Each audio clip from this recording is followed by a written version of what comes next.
فقط أرجو أيضا من جمهورنا الكريم أن ينتظر قليلا.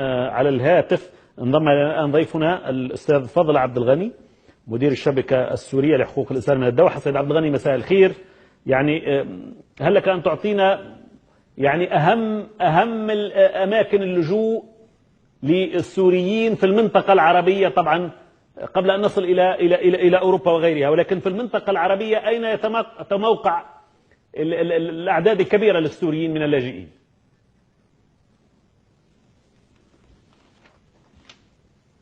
سيد عبد الغني؟ ايوه، الو، انا اسمع. نعم تفضل. لا ادري اذا كنت استمعت السؤال. سمعته. انا قلت دول الطوق هي اللي تحملت الجزء الاعظم من المسؤوليه اللاجئين بحكم التداخل والتشعب، لانه سايس بيكو هو قطع الحدود، يعني بس قطعها كيف؟ يعني بطريقه مثل ما بنعرف هي بتصير النزاعات. يعني مثلا سهل حوران هو ممتد ومتداخل بالاردن، ايضا طرابلس اللبنانيه في جزء منها من سوريا وفي تداخل. لا أنا أتحدث عن اللاجئين السوريين عزيزي. يعني أين يوجد اللاجئون السوريون في المنطقة العربية بالضبط؟ هو أنا هذا عم جاوبك إنه ليش نزحوا على دول اللجوء، لأنه في هذا التداخل. فاتجهوا إلى الأردن لأنه هي من دول الجوار، واتجهوا إلى لبنان. لبنان فيها 1700 1.7 مليون، والأردن فيها تقريبا 1.5 مليون. هذول تحملوا الجزء الأكبر. أيضا كان في لجوء للعراق. العراق الوضع فيه مختلف تماما، ما تتحمل، لأنه هو بالأصل هو دولة مفككة ومؤزمة. كمان حصل لجوء عكسي من العراق. هلا الموصل في صار نزوح عكسي باتجاه سوريا بعد أحداث الموصل الأخيرة، لكن بشكل أساسي هو لبنان والأردن. هلا بيجي بعدهم. كان قبل الانقلاب بمصر كان الرئيس مرسي سامح للسوريين يدخلوا بدون فيز، فاتجهوا السوريين بشكل كبير كثير وسافروا بالطيارات على مصر. ومصر هي بإمكانها الاستيعاب لأنه دولة كبيرة وعدد السكان كبير، مو مثل الأردن ولا مثل لبنان. بعد الانقلاب صار في مطاردة وملاحقة للاجئين. هلا من أسوأ الدول في استقبال اللاجئين العربية، هدول أكثر الدول اللي استقبلت لاجئين، وأيضا يعني حتى ضمن مقدراتها. يعني هلا كل 4 لبنانيين في واحد سوري، أو كل 3 في واحد سوري. لهذا الحد نحن وصلنا، والدولة ربما البنية التحتية ما بتتحمل وما إلى ذلك. طيب ماذا بخصوص السودان وباقي الدول العربية؟ يعني الأعداد بسيطة من اللاجئين؟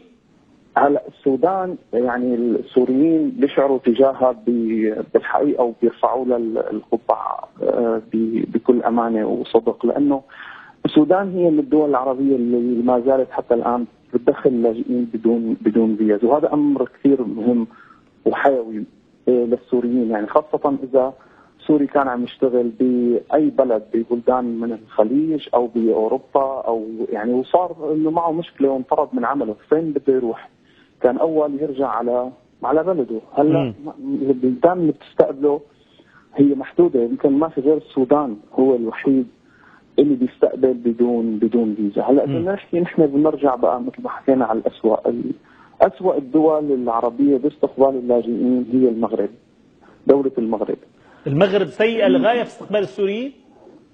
هي أسوأ دولة في يعني هل لكم تجارب؟ يعني هل لكم حوادث تؤكد هذا الكلام؟ نعم. هي أسوأ دولة ليس في الوطن العربي، ربما في العالم. المغرب ما بيعطي فيز للسوريين على الإطلاق. يعني حتى أنت ممكن كسوري تاخذ فيزا من أي دولة في العالم.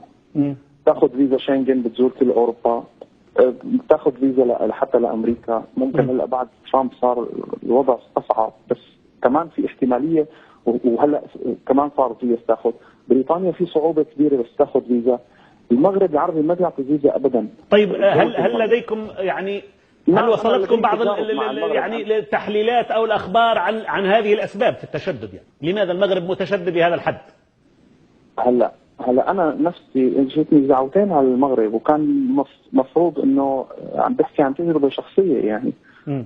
وهذا أمر معروف. أنت إذا بتروح على السفارة بالمغرب بيقول لك نحن سوريا ما لها خانة عنا، مسكرة. يعني ما فينا نحط ونقدم ويجي الرفض، ما في تقديم أصلا. يعني هذا الأمر مو موجود بأي دولة بالعالم، إنه أي دولة بالعالم بتقدم ممكن يتوافق وممكن لا. طيب ماذا بخصوص الجزائر؟ يعني إذا كان لديك علم، هل هي أقل حدة أقل تشدد؟ لا، الجزائر هي أقل حدة بكثير. والجزائر أيضا من خلال تواصلنا وعلاقتنا، الجزائر التعامل مع السوريين من قبل الشعب الجزائري هو يعني غاية في الاحترام وغاية في النبل والأخلاقية. ممكن النظام مختلف أيضا في تشدد من ناحية دخول السوريين، بس السوريين اللي اجوا قبل يعني وقاعدين اعطوهم معهم اقامات واعطوهم اقامه بحيث انه هو بيحسن يسافر وبيحسن يرجع. والتعامل هو في احترام، ربما في بعض الصعوبات من ناحيه العمل من ناحيه هاي الامور. طيب يعني بقيت دول الخليج سيد عبد الغني، هل لك ان تفصل لي من هي الدول الاقل تضييق من الاخرى فيما يتعلق بدول الخليج؟ أكان في الدخول او في العمل ايضا؟ بالنسبه لدول الخليج الامر يعني بيتفاوت بين دوله ودوله مثل ما اشرت حضرتك، لكن بشكل عام يعني تعتبر السعوديه من الدول اللي هي احتضنت عدد كبير من السوريين، ربما يصل العدد الى نصف مليون، طبعا بسبب المساحه وبسبب انه كان في سوريين قبل وما زالت حتى الان السعوديه. يعني هناك ما يقارب نصف مليون سوري في السعوديه؟ نعم. هذا رقم يعد كبير، يعني لأنه الحقيقة عادة تلام السعودية من قبل البعض بأنها لم تقدم الكثير للسوريين، ولكن هذا رقم معقول.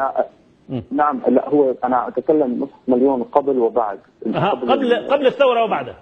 قبل الثورة وبعد الثورة، لكن بعد الثورة هو ما لا يقل عن يعني تقريبا 100 إلى 150 ألف إجوا على السعودية، وهو رقم أيضا مرتفع يعني يعتبر. ولكن السعودية تفرض تأشيرة الدخول على السوريين الآن. نعم، هي تفرض تأشيرة ودول الخليج كلها تأشيرة، لكن السعودية هي متساهلة، وأيضا يعني هناك تساهل من قبل الإمارات أيضا. هدول الدولتين حتى الآن لساتهم بيعطوا للقرابة الدرجة الأولى للأم والأب. بعض دول الخليج الأخرى ما بتعطي، أو دول الخليج الباقية ما بتعطي. يعني شو الاعتبارات، شو الموازين؟ في عدة اعتبارات هون بتدخل، مثلا في دول صغيرة مثل قطر، مثل الكويت، مثل البحرين، هاي بقى هون بصير في توازن بين نسبة وتناسب بين الجالية السورية وبين بقية الجاليات.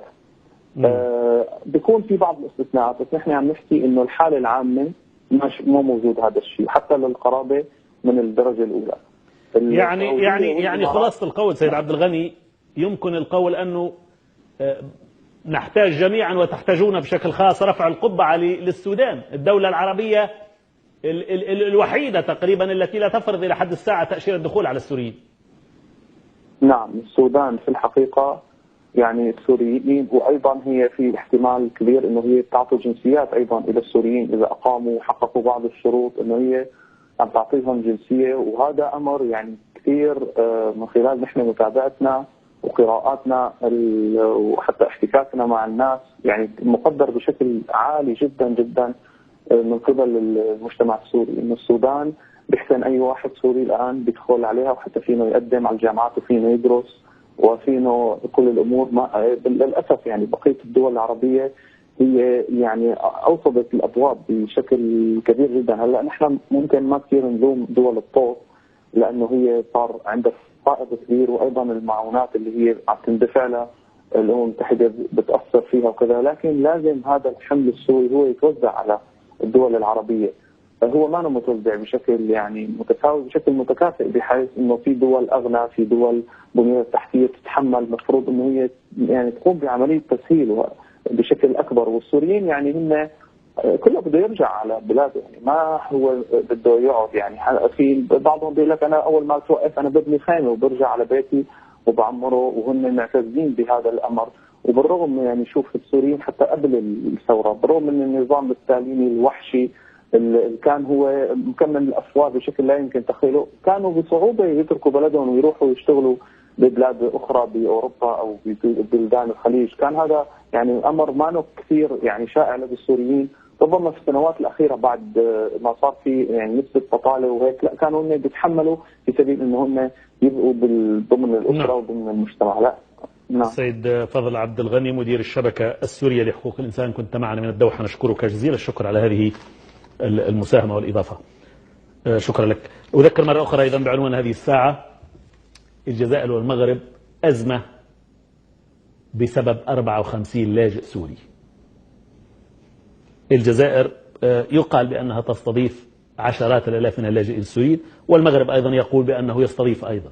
لكن ضيفنا وهو كما تابعتم مدير الشبكة السورية لحقوق الإنسان يقول، وهذه شهادته، يقول بأن المغرب من أشد الدول ليس فقط العربية بل في العالم في منح تأشيرة الدخول على السوريين.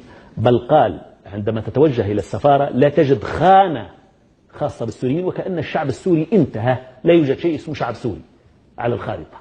ليه؟ الضائقة الاقتصادية هي السبب؟